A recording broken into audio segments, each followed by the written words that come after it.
Salut tout le monde, j'espère que vous allez bien. Ça fait un petit moment qu'on s'est pas vu sur la chaîne.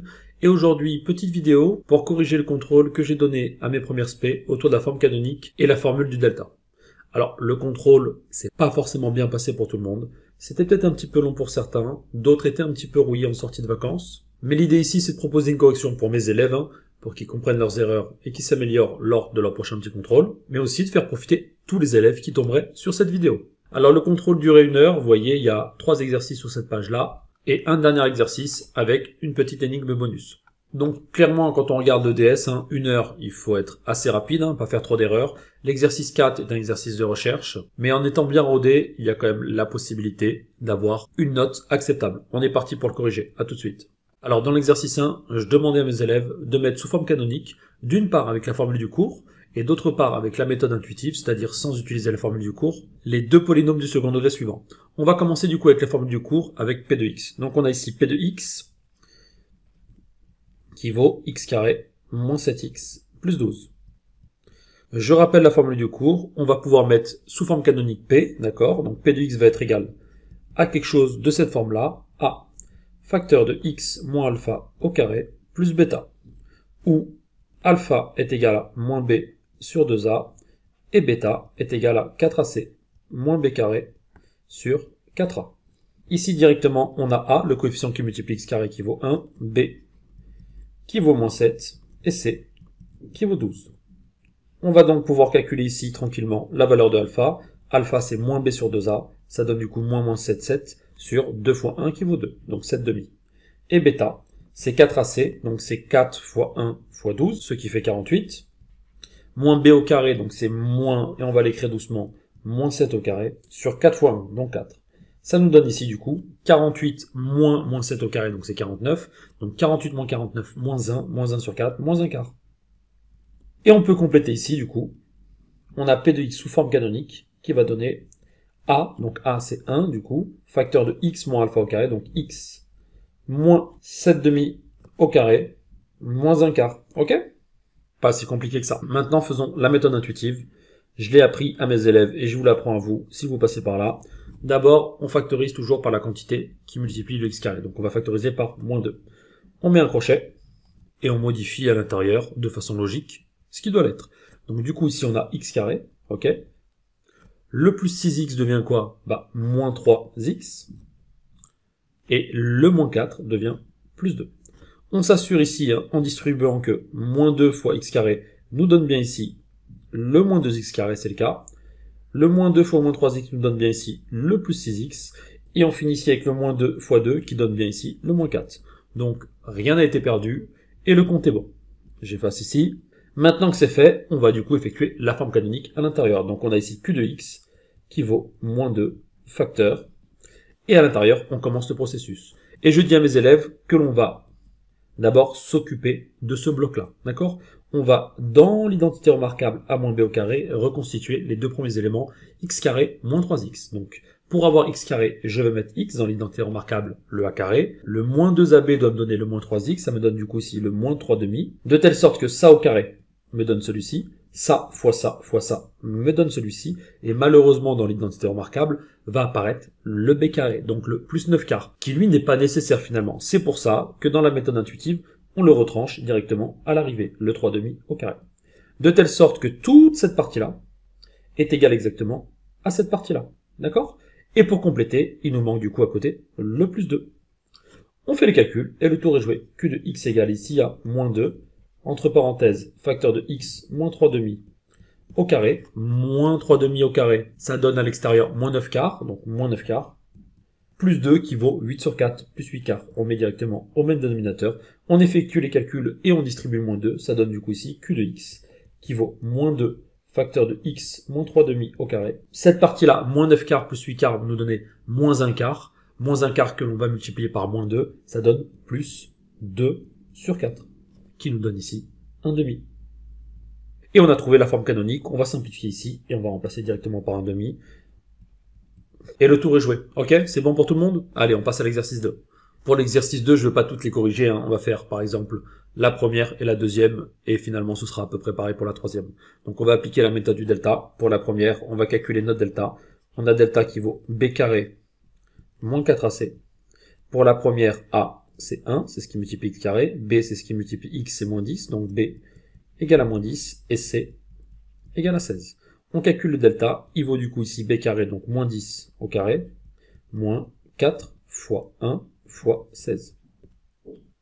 On trouve du coup ici 100 moins 64, qui nous donne 36. Il est supérieur à 0, deux solutions, que l'on note x1 qui vaut du coup moins b, moins racine de delta sur 2a, et x2 qui vaut moins b plus racine de delta sur 2a. Ok? Ici, en remplaçant, on a donc moins 10, ça fait 10, moins racine de 36 c'est 6, donc moins 6, sur 2 fois 1, 2. Ce qui donne 4 sur 2, 2. Et pour le deuxième, moins b, c'est toujours 10, plus 6 sur 2, ce qui nous donne ici 8. On a trouvé les deux solutions à l'équation S égale à 2 et 8. Pour la deuxième, pareil, hein, delta, c'est b carré moins 4ac. On fait attention ici, hein, regardez, il n'y a pas de coefficient x, donc b vaut 0. On a donc ici delta qui vaut 0 au carré, moins 4 fois a vaut combien dans l'exercice? Moins 1,5, fois c qui vaut 3. Et on trouve delta qui vaut moins 4 fois moins 1,5, ça fait 2, 2 fois 3, 6. Deux solutions encore, puisqu'il est strictement positif. x1 qui vaudra moins b, b n'étant pas là, ça fait 0, donc moins racine de delta, sur 2 fois, donc 2 fois moins 1,5. En haut, on a du coup moins racine de 6, et en bas, on a du coup moins 1. Moins et moins, ça fait plus, on trouve racine de 6. De la même façon pour l'autre, quand vous aurez simplifié les calculs, vous allez trouver moins racine de 6. Vous avez vu, c'est pas très compliqué. Il suffit juste d'aller un peu vite pour pas trop perdre de temps avec ce genre de questions. Donc 4 points et demi ici, hein, comme il a dit, trop facile. On passe à l'exercice 3, et je vais aller un peu vite cette fois-ci. Question 1, on nous demande d'effectuer la forme canonique. Ça, vous savez le faire, hein. On factorise ici par 3, d'accord, 3, facteur de x carré, plus 3x, moins 4. On effectue la forme canonique à l'intérieur, hein. Vous pouvez faire avec la formule ou avec la forme intuitive, peu importe. Ça donne du coup ici x plus 3 demi au carré, moins 9 quarts, moins 4. Ce qui donne ici 3 facteur de x plus 3 demi au carré, moins 9 quarts, 4 on va le mettre aussi, sur 4 ça fait 16, donc ça fait moins 9 quarts, moins 16 quarts, moins 25 quarts. Hop là, on met bien ça. Et maintenant, ce que je vous dis, c'est que pour le factoriser, il ne faut pas distribuer le 3. Je l'ai dit à mes élèves en classe, hein, je vous le dis à vous si vous croisez cette vidéo, parce que là, on a déjà une belle identité remarquable. Regardez, on a un nombre au carré, donc c'est x plus 3, le tout au carré, moins 25 sur 4. Mais moins 25 sur 4, c'est quoi? C'est donc a carré ici, moins b carré, et en fait, 25 sur 4, on remarque que c'est 5 demi, le tout au carré. Donc on peut factoriser cette quantité, et on va le faire. On a du coup ici p de x est égal à 3, et à l'intérieur, on a a carré moins b carré, c'est donc a moins b, donc x plus 3 demi moins 5 demi, ok, facteur de x plus 3 demi plus 5 demi. Ce qui nous donne ici p de x égale à 3, facteur de x, 3 demi moins 5 demi, ça fait moins 1, facteur de, et on va regarder, 3 demi plus 5 demi, ça fait 8 demi, donc ça fait 4, x plus 4. Et on a factorisé notre quantité, ok? À la question 2, ici, on vous demande un petit tableau de signes. On a ici la forme factorisée, ça tombe bien. On va mettre une ligne pour x-1, une ligne pour x plus 4. Le 3 ici pose pas problème, il est positif. Et on va faire notre petit tableau ici. Ok? Donc on a, hop là, ici. On met la quantité x-1 ici. La quantité x plus 4 ici. x-1 s'annule en 1. X plus 4 s'annule en moins 4. On fait notre trait ici, hop là, ici, ici. Et là, en bas, on a la quantité qui est celle de l'énoncé P de x. Donc là, on a moins, plus. On fait bilan plus, moins, plus. Et on a trouvé le tableau de signes. Du coup, ici, pour répondre à la question, pour quelle valeur de x le polynôme est strictement négatif? Quand x appartient à moins 4, 1. Et on va le noter ici. P de x inférieur à 0. La solution ici, il faut que x soit dans l'intervalle moins 4, 1. Ok? Attention à ne pas prendre le moins 4 et le 1, puisque le polynôme serait du coup égal à 0. On va mettre les 0 ici, comme ça vous les avez. Alors que nous, on veut strictement inférieur à 0. Et on passe maintenant à la correction de la question 3. On vous demande de déterminer les coordonnées du sommet. Les coordonnées du sommet sont données par donc S, alpha et bêta, ceux de la forme canonique. Je vous rappelle qu'on avait trouvé tout à l'heure pour la forme canonique, je vais l'écrire en bleu, 3 facteurs, et on n'avait pas développé, donc plus 3 demi, ok, au carré, moins 25 quarts. Donc on va aller à l'étape d'après, c'est-à-dire distribuer le 3, on a donc 3 facteurs de x, plus 3 demi, au carré, ok, moins 3 fois 25, 75, sur 4, ok. Du coup ici on a le alpha qui est par là, c'est x moins alpha dans le cours, on est d'accord. Du coup ici alpha vaut moins 3 demi, attention, et bêta vaut moins 75 sur 4. On a trouvé les coordonnées du sommet, c'est moins 3 demi et moins 75 sur 4. On peut donc faire son tableau de variation. On a un polynôme ici, le signe de A est positif, donc il a les fesses en bas, et on fait notre tableau de variation ici, hop là. P de x, on a hop là, moins l'infini plus l'infini. Ici on a alpha, et ici on a bêta. Ici on a la valeur de x. Voilà ce qui vous valait tous les points à cet exercice-là. Allez, on finit rapidement avec l'exercice 4. Ici, on vous demande de trouver la valeur de x pour lesquelles l'aire de ce parallélogramme vaut exactement 25 cm². Donc pour connaître l'aire du parallélogramme, déjà en fonction de x, on va faire l'aire de ce rectangle moins l'aire de chacun des petits triangles. On va commencer un petit peu à légender la figure. Ici, on a 7, ici, on a x. Ici, on a x, x, x, qu'on reconnaît avec le même symbole. Et donc, on a les mesures suivantes ici. 7 moins x ici. 5 moins x ici, de là à là. Ici, de là à là, on a 7 moins x, puisqu'ici, on a x. Ici, on a x, donc ici, 5 moins x, puisque de là à là, ça vaut 5, etc. Et ici, on a x. Donc, l'aire du rectangle, c'est quoi? L'aire rectangle,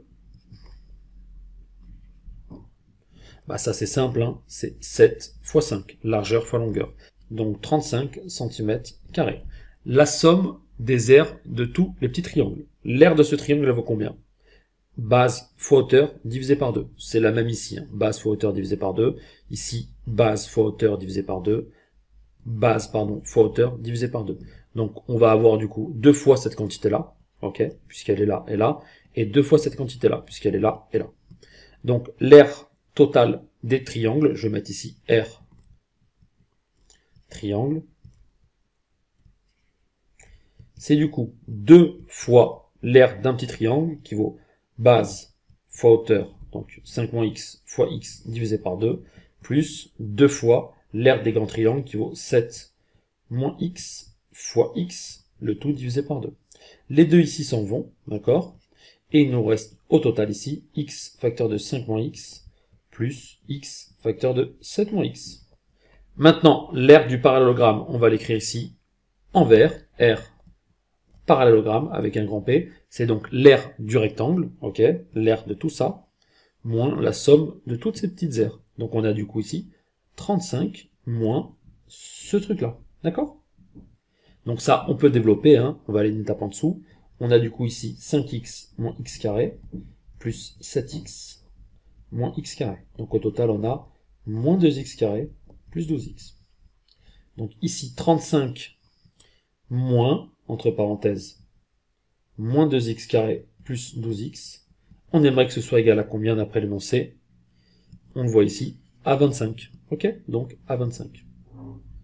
Ce qui nous amène à résoudre l'équation suivante. 35 plus 2x carré plus moins 12x égale à 25 équivaut à écrire du coup 2x au carré moins 12x plus 10 égale à 0. Et ça, vous savez les résoudre. Vous faites un delta. Et une fois que c'est fini, vous allez trouver deux solutions, 1 ou 5. Ok? Une fois que c'est fait, vous concluez simplement. Les valeurs pour lesquelles le parallélogramme grisé IJKL a une aire de 25 cm² sont la valeur 1 cm et la valeur 5 cm. Et vous avez pris tous les points de votre exercice. Et on finit ici avec l'énigme, que pas beaucoup ont trouvé. Et là, ce qu'il fallait voir, c'est que pour passer de là à là, on a multiplié par le nombre qu'il y avait au milieu. Donc 157 fois 3 égale à 471, et 471 fois 2 est égal à 942. Il fallait trouver du coup la valeur 9 pour le bonus. Allez, j'espère que tout ça vous aura bien éclairé, et je vous dis à bientôt pour une prochaine vidéo. Allez, à plus, bye bye.